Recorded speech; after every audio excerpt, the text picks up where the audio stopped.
Hi everyone, here we are again, recapping March's listening post that we hosted here at the clubhouse. Now we got into a bunch of items that we sent out through our email blast that we customarily do the week of listening post. And we covered a lot of topics that we'll get into here shortly. But first I want to thank everyone that was in attendance. We didn't have the attendance that we usually have. We had about 80 to 100 folks, but it was one of the best listening posts to date because of the participation that happened in listening posts. I'm going to try my best to describe what transpired, but words can't justify. You had to be there to experience what happened at listening post. So we'll get to that a little bit later when we discuss WA common goals. But first item on the agenda was radar speed limit signs. Now this is a discussion that we continued from February's listening post on to March. And what we finally came up with is all the information that we need to pursue whether any direction that we want to go with the radar speed limit signs. We've communicated with the city of Manteca. We've communicated it now for 3 months in listening posts, and we've come to the conclusion that we have an option for residents to bring this topic to a forum in front of the board of directors. Now, what we have available for this topic is we have a new form available on the portal under resident services, which is a form which you could bring up a topic item or agenda item for the board of directors. You can fill out that form online or pick up a hard copy here. And my direction for the members is, if radar speed limit sign is something that you want the board of directors to investigate, then to assign to operations to investigate further, fill out the form by filling it out on the portal or picking up a copy here at the desk, at the front desk, and get it to the hands of the board members so they can take action. And we want to continue on now with another item, which is rock for the clubhouse and WA common areas.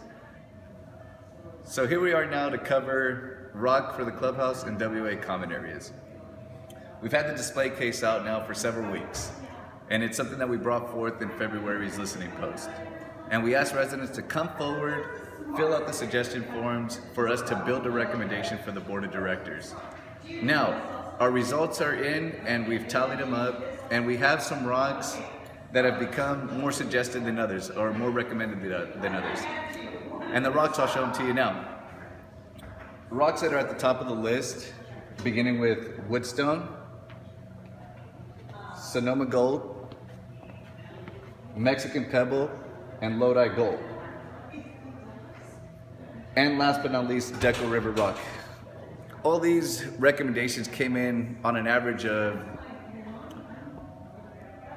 pretty close. Only a separation of small differences, nothing too drastic. Now, when we talked about the suggestion form, we wanted to get a consensus of which rock was popular, what people are seeking to kind of build the recommendation for the board of directors. Yeah. So now that we described the rocks that came in most recommended, now let's get to the recommendation itself and how we got to it. We were approached by a resident in the community, and he brought to us the notion of Lodi Gold, or a rock very similar to Lodi Gold. Through his experience as a concrete contractor, he has the ability to find us some rock at a substantial savings of nearly 70%. Most of the rocks that we described, Woodstone, Lodi Gold, Sonoma Gold, Deco River Rock, average about $89 a cubic yard to about $100 at the most expensive side. Rick Hayden, a resident here in the community, a former concrete contractor, has provided us an avenue to get rock that's very similar to Lodi Gold. You can't tell the difference, at $28.30 a cubic yard. These type of savings don't come every so often, and you got to take advantage of them when you do. And we did that. So we discussed it in listening post. We went through with participation being at all-time high. A consensus of the group in listening post, came to an agreement, and I asked everyone in attendance, is this a recommendation you want me to take forward to the board of directors? And unanimously, everyone said yes. So this is a presentation, and this is a recommendation that we'll present to the board in our upcoming meeting on March 28th at 4 p.m. here at the clubhouse. So now we'll get into the next topic, which is the 2018 WA Resident Directory. So the directory is on its way. We have approved the final proofs and sent it off to the printer. This year we'll be printing off 1,500 copies that will be delivered out by the block captains of Neighborhood Watch. We've already communicated with them and they're on board. And this year is the first year that the resident directory is going to be completely free to the residents of Woodbridge. We were able to sell some advertisement in the Woodbridge directory that covered all the costs for the production of the directory. And I want to thank the Finance Committee for challenging operations to find an avenue to do this.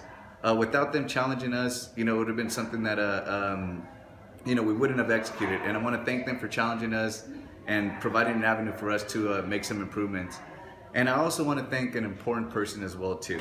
And a lot of work goes behind the scenes in creating a directory like this. It's very tedious and time consuming, and it's handled mostly by one person, and her name is Carol Jo Hargraves. She's our Woodbridge Life editor. And I want to recognize her efforts because for years she's been working behind the scenes, taking on this task that has grown from its inception to now, from a couple hundred homes to 1,000 homes, now to 1,400 plus homes. And she's done it without any complaints and with the passion of delivering something beneficial to the community. So I want to thank Carol Jo for her efforts, and I want to recognize her efforts. And if you see her around, if you have an opportunity to email her, express your gratitude for someone who, I believe, someone that's willing to give up their personal time for the benefit of everyone is someone that has a good heart and a passion for their community. And I want to recognize your efforts. So thank you so much, Carol Jo, for everything that you do. And the directory will be delivered hopefully sometime in the month of March. So now, folks, this is where I'm going to try my best to describe what was happening yesterday in Listening Post. As I mentioned before, it wasn't our most attended Listening Post, but it was one that was the best to date. The participation was at an all-time high. And what we focused on is WA common goals. And we began by asking the members in attendance, and I ask you now, what is the purpose of the Woodbridge Owners Association organization? What is the purpose of the board? What is the combined purpose of operations and the membership in one? I asked them, is there a mission statement that you could describe to me that we could find through our governing docs on the portal? And people came and they described, yes, I've seen it on the portal. Yes, I've seen it here. But what if I were to tell you, like I told them in attendance, that it doesn't exist? Which it doesn't. And this is what leads us to identifying common goals and coming to a compromise. We're not talking the world of sacrifice. Sacrifice is when you give something up and you get nothing in return. Compromise is coming to an agreement that'll benefit a community as a whole. So I challenged everyone in attendance to participate, to communicate the things that they seek as individuals. And we began by going around the room, and at first everyone was shy, but I love how the barrier came down, how the guard came down, and we began to come together as a community to focus on a common goal. And I'll describe some of the things that we have here now, some of the suggestions that came through. As you can see here on our board, as we continue working our way through the membership and members in attendance and asking some of the things that they seek, you can tell that we have a lot in common here. They want consistency, communication, community, resident involvement, activities, maintenance, be legally sound, engaging, harmony, and gratitude. Gratitude is important, I believe, because it's recognizing what we have here. And I want to steal a quote from one of our board members. We live in a great place. And I quote that from Norm Hauser, Vice President of the board. And I absolutely agree with him. We do live in a great place, and this is a great place for the members that partake in everything that we do here. So these are the suggestions. And this was the easy part. Then I asked the crowd how deep they wanted to go. And we began to discuss the things that get in the way of accomplishing these things here. And boy, if I could describe to you what happened there, was one of the most honest, truthful moments I think we've ever had in the organization, where people came forward and instead of attacking each other, instead of debating with each other or trying to validate their opinion over someone else. We came together as a community and we spoke truths. We identified items that I don't want to describe over video because I don't want to offend anyone. But we identified some issues that do get in the way of our common goals. And we're going to dive deeper into it. We're going to come together as a community because a mission statement, a vision statement, a strategic focus is important to keep us all on the same page as we move forward. And we're going to create something. The stage is set for us to come together as a community, but you have to come and participate. And we'll announce these things at our next listening post, which will be held April 12th at 6 p.m. here at the clubhouse. Come and check it out. I promise you will not be disappointed.